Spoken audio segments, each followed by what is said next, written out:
Hi friends, പുതിയൊരു job information വീഡിയോയിലേക്ക് സ്വാഗതം.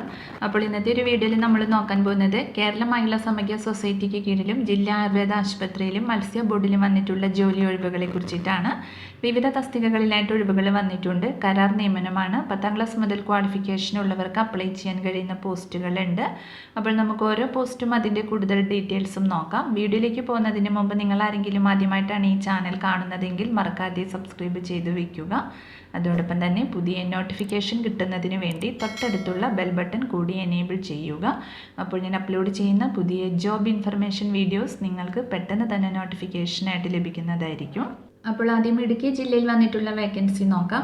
തൊടുപുഴ ജില്ലാ കോടതിക്ക് പുതിയതായി അനുവദിച്ച മൊബൈൽ ഇ സേവാ കേന്ദ്ര കാർവിനിൽ ഹെവി ലൈസൻസും പ്രവൃത്തി പരിചയമുള്ള ഡ്രൈവറെ ആവശ്യമുണ്ട്. ഇടുക്കി ജില്ലാ ലീഗൽ സർവീസസ് അതോറിറ്റിയുടെ കീഴിൽ PLV അഥവാ പാരാലീഗൽ വളണ്ടിയർ കം ഡ്രൈവർ ആയിട്ടാണ് നിയമനം. റിട്ടയർ ചെയ്ത KSRTC ഡ്രൈവർമാർക്ക് മുൻഗണന ലഭിക്കുന്നതാണ്. മാസവേതനം 25,000 രൂപയാണ്. അപേക്ഷ ഫോറത്തിനും മറ്റ് വിവരങ്ങൾക്കും ജില്ലാ കോടതിയുമായി ബന്ധപ്പെടുക. അപേക്ഷ ലഭിക്കേണ്ട അവസാന തീയതി ജൂൺ 10 വരെയാണ്. കൂടുതൽ വിവരങ്ങൾക്ക് തന്നിട്ടുള്ള നമ്പറിൽ നിങ്ങൾക്ക് കോൺടാക്ട് ചെയ്യാവുന്നതാണ്. അടുത്തത് കോഴിക്കോട് ജില്ലയിൽ ഗവൺമെന്റ് മെഡിക്കൽ കോളേജിന് കീഴിലുള്ള regional VRDL research scientist B medical തസ്തികയിൽ താൽക്കാലിക അടിസ്ഥാനത്തിൽ ഒഴിവ് വന്നിട്ടുണ്ട്. താല്പര്യമുള്ള ഉദ്യോഗാർത്ഥികൾ കൂടിക്കാഴ്ചയ്ക്കായി കോഴിക്കോട് ഗവൺമെന്റ് മെഡിക്കൽ കോളേജ് ഓഫീസിൽ നിങ്ങളുടെ വയസ്സ്, യോഗ്യത, ഐഡന്റിറ്റി, പ്രവൃത്തി പരിചയം എന്നിവ തെളിയിക്കുന്ന രേഖകളുടെ അസലും പകർപ്പുകളും സഹിതം ജൂൺ 11 രാവിലെ 10:30 ഹാജരാവണം. കൂടുതൽ ഡീറ്റെയിൽസ് കോഴിക്കോട് ഗവൺമെന്റ് മെഡിക്കൽ കോളേജിന്റെ വെബ്സൈറ്റിൽ നിന്ന് ലഭിക്കുന്നതാണ്. അടുത്തത് എറണാകുളം ജില്ലാ ആയുർവേദ ആശുപത്രിയിൽ വിവിധ തസ്തികകളിൽ ദിവസം വേതനാടിസ്ഥാനത്തിൽ താൽക്കാലിക ജോലി ചെയ്യാൻ താല്പര്യമുള്ള ഉദ്യോഗാർത്ഥികളിൽ നിന്നും അപേക്ഷ ക്ഷണിച്ചിട്ടുണ്ട്. നിയമനം ഹോസ്പിറ്റൽ മാനേജ്മെന്റ് കമ്മിറ്റിയുടെ അംഗീകാരത്തിന് വിധേയമായിട്ടായിരിക്കും. ആദ്യം ഫിസിയോതെറാപ്പിസ്റ്റ് പോസ്റ്റാണ്. ക്വാളിഫിക്കേഷൻ വരുന്നത് അംഗീകൃത സ്ഥാപനത്തിൽ നിന്നും ലഭിച്ച DPT അല്ലെങ്കിൽ BPT തത്തുല്യ സർട്ടിഫിക്കറ്റ് ആണ്. ദിവസവേതനം 600 രൂപയാണ് ലഭിക്കുക. നിയമന കാലാവധി 179 ദിവസമാണ്. അടുത്തത് പഞ്ചകർമ്മ തെറാപ്പിസ്റ്റ് പോസ്റ്റിലേക്കാണ് വേക്കൻസി വന്നിട്ടുള്ളത്. ഫീമെയിൽ കാൻഡിഡേറ്റ്സിനാണ് വേക്കൻസി വന്നിരിക്കുന്നത്. ക്വാളിഫിക്കേഷൻ വരുന്നത് DME അംഗീകരിച്ച ആയുർവേദ തെറാപ്പിസ്റ്റ് കോഴ്സ് സർട്ടിഫിക്കറ്റ് ആണ്. ദിവസവേതനം 600 രൂപയാണ് ലഭിക്കുക. നിയമന കാലാവധി 179 ദിവസമാണ്. അടുത്തത് റിസപ്ഷനിസ്റ്റ് കം ഓഫീസ് അറ്റൻഡന്റ് പോസ്റ്റാണ്. ക്വാളിഫിക്കേഷൻ വരുന്നത് SSLC ഉണ്ടായിരിക്കണം. കൂടാതെ കമ്പ്യൂട്ടർ കോഴ്സ് സർട്ടിഫിക്കറ്റും 2 വീലർ ലൈസൻസും ആവശ്യമാണ്. അടുത്തത് ഫാർമസി അറ്റൻഡന്റ് പോസ്റ്റാണ്. ക്വാളിഫിക്കേഷൻ വരുന്നത് SSLC അല്ലെങ്കിൽ തത്തുല്യ യോഗ്യതയാണ്. ദിവസവേതനം 600 രൂപയാണ് ലഭിക്കുക. നിയമന കാലാവധി 179 ദിവസമാണ്. അടുത്തത് സാനിറ്റേഷൻ വർക്കർ പോസ്റ്റാണ്. ക്വാളിഫിക്കേഷൻ വരുന്നത് SSLC അല്ലെങ്കിൽ തത്തുല്യ യോഗ്യതയാണ്. ദിവസവേതനം 550 രൂപയാണ് ലഭിക്കുന്നത്. അടുത്തത് ഹെൽപ്പർ പോസ്റ്റിലേക്കാണ് വേക്കൻസി വന്നിട്ടുള്ളത്. ക്വാളിഫിക്കേഷൻ വരുന്നത് SSLC അല്ലെങ്കിൽ തത്തുല്യ യോഗ്യതയാണ്. ദിവസവേതനം 550 രൂപയാണ്. അപ്പോൾ താല്പര്യമുള്ള ഉദ്യോഗാർത്ഥികൾ 5 രൂപയുടെ കോഡ് ഫീസ് സ്റ്റാമ്പ് പതിപ്പിച്ച അപേക്ഷ, തിരിച്ചറിയൽ രേഖകൾ, വിദ്യാഭ്യാസ യോഗ്യത തെളിയിക്കുന്ന രേഖകൾ സഹിതം ജൂൺ 13 രാവിലെ 11 മണിക്ക് സ്ഥാപന മേധാവി മുമ്പാകെ ഹാജരാവണം. കൂടുതൽ വിവരങ്ങൾ ഓഫീസ് സമയത്ത് രാവിലെ 10:15 മുതൽ വൈകിട്ട് 5:15 വരെ ലഭിക്കുന്നതാണ്. അടുത്തത് കേരള മത്സ്യത്തൊഴിലാളി ക്ഷേമനിധി ബോർഡ്, മത്സ്യ ബോർഡ്, തിരുവനന്തപുരം മേഖലാ കാര്യാലയ പരിധിയിൽപ്പെട്ട കൊല്ലം ജില്ലയിലെ ഫിഷറീസ് ഓഫീസുകളിലേക്ക് കരാർ അടിസ്ഥാനത്തിൽ കോർഡിനേറ്റർമാരെ നിയമിക്കുന്നുണ്ട്.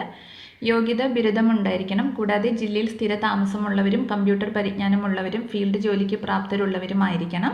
പ്രായം 20-നും 36-നും ഇടയിലാണ്. താല്പര്യമുള്ള ഉദ്യോഗാർത്ഥികൾ നിങ്ങളുടെ ബയോഡേറ്റ, വിദ്യാഭ്യാസ യോഗ്യത, പ്രവൃത്തി പരിചയം എന്നിവ തെളിയിക്കുന്ന സർട്ടിഫിക്കറ്റുകൾ സഹിതം മത്സ്യ ബോർഡ് kollam@gmail.com അല്ലെങ്കിൽ റീജിയണൽ എക്സിക്യൂട്ടീവ്, കേരള മത്സ്യത്തൊഴിലാളി ക്ഷേമനിധി ബോർഡ്, റീജിയണൽ ഓഫീസ്, കാന്തി, GGRA 14, ATC 82/258, സമത് ഹോസ്പിറ്റലിന് സമീപം, അമ്പലത്തുമുക്ക്, പേട്ട, വഞ്ചിയൂർ PO, തിരുവനന്തപുരം 695035 എന്ന വിലാസത്തിലോ അപേക്ഷ അയക്കേണ്ടതാണ്. അപേക്ഷ അയക്കേണ്ട അവസാന തീയതി ജൂൺ 13 വരെയാണ്. കൂടുതൽ വിവരങ്ങൾക്ക് തന്നിട്ടുള്ള നമ്പറിൽ കോൺടാക്ട് ചെയ്യുക. അടുത്തത് കേരള മഹിളാ സമഗ്ര സൊസൈറ്റിയുടെ കീഴിൽ കണ്ണൂരിൽ പ്രവർത്തിക്കുന്ന മഹിളാ ശിക്ഷൺ കേന്ദ്രത്തിൽ റെസിഡൻഷ്യൽ ടീച്ചർ തസ്തികയിൽ സ്ത്രീ ഉദ്യോഗാർത്ഥികൾക്ക് വോക്കിൻ ഇന്റർവ്യൂ നടത്തുന്നുണ്ട്. താല്പര്യമുള്ള ഉദ്യോഗാർത്ഥികൾ വെള്ള പേപ്പറിൽ തയ്യാറാക്കിയ അപേക്ഷയോടൊപ്പം നിങ്ങളുടെ വിദ്യാഭ്യാസ യോഗ്യത, പ്രായം, പ്രവൃത്തി പരിചയം എന്നിവ തെളിയിക്കുന്ന സർട്ടിഫിക്കറ്റുകളുടെ സ്വയം സാക്ഷ്യപ്പെടുത്തിയ പകർപ്പ്, ഒറിജിനൽ സർട്ടിഫിക്കറ്റുകൾ എന്നിവ സഹിതം ജൂൺ 14 രാവിലെ 11 കണ്ണൂർ CD ഓഫീസിൽ നടക്കുന്ന ഇന്റർവ്യൂവിൽ പങ്കെടുക്കേണ്ടതാണ്. ബിരുദവും B.Edുമാണ് യോഗ്യത വരുന്നത്. 25 വയസ്സ് പൂർത്തിയായിരിക്കണം. പ്രതിമാസം 11,000 രൂപ ഹോണറേറിയം ലഭിക്കുന്നതാണ്. കൂടുതൽ വിവരങ്ങൾക്ക് തന്നിട്ടുള്ള നമ്പറിൽ കോൺടാക്ട് ചെയ്യുക. അടുത്തത് കൊല്ലം ജില്ലയിൽ എഴുകോൺ ടെക്നിക്കൽ ഹൈസ്കൂളിൽ high school assistant Malayalam part time തസ്തികയിലെ ഒഴിവിലേക്ക് താൽക്കാലികമായി ദിവസവേതനാടിസ്ഥാനത്തിൽ നിയമനം നടത്തുന്നുണ്ട്. ബന്ധപ്പെട്ട വിഷയത്തിൽ PSC നിഷ്കർഷിക്കുന്ന യോഗ്യതയുള്ള ഉദ്യോഗാർത്ഥികൾ അസൽ സർട്ടിഫിക്കറ്റുകൾ സഹിതം ജൂൺ 10 രാവിലെ 11 മണിക്ക് സ്ഥാപന മേധാവി മുമ്പാകെ ഇന്റർവ്യൂവിന് ഹാജരാവണം. കൂടുതൽ വിവരങ്ങൾക്ക് തന്നിട്ടുള്ള നമ്പറിൽ കോൺടാക്ട് ചെയ്യുക. അപ്പോൾ ഇത്രയും ഒഴിവുകളെ കുറിച്ചിട്ടാണ് ഇന്നത്തെ ഒരു വീഡിയോയിൽ ഞാൻ നിങ്ങളോട് ഷെയർ ചെയ്തിട്ടുള്ളത്. താല്പര്യമുള്ള ഉദ്യോഗാർത്ഥികൾക്ക് ഇന്റർവ്യൂവിൽ പങ്കെടുക്കാവുന്നതാണ്. വിവിധ തസ്തികകളിലായിട്ട് വിവിധ ജില്ലകളിൽ ഒഴിവുകൾ വന്നിട്ടുണ്ട്. അപ്പോൾ ഒരു വീഡിയോ നിങ്ങൾ മാക്സിമം ഫ്രണ്ട്സിലേക്കും കൂടി ഒന്ന് ഷെയർ ചെയ്ത് കൊടുക്കുക. വീഡിയോ നിങ്ങൾക്ക് യൂസ്ഫുൾ ആയിട്ടുണ്ടെങ്കിൽ ലൈക്ക് ചെയ്യുക. പുതിയൊരു വീഡിയോയുമായി കാണുന്നത് വരെ താങ്ക്സ് ഫോർ വാച്ചിങ്.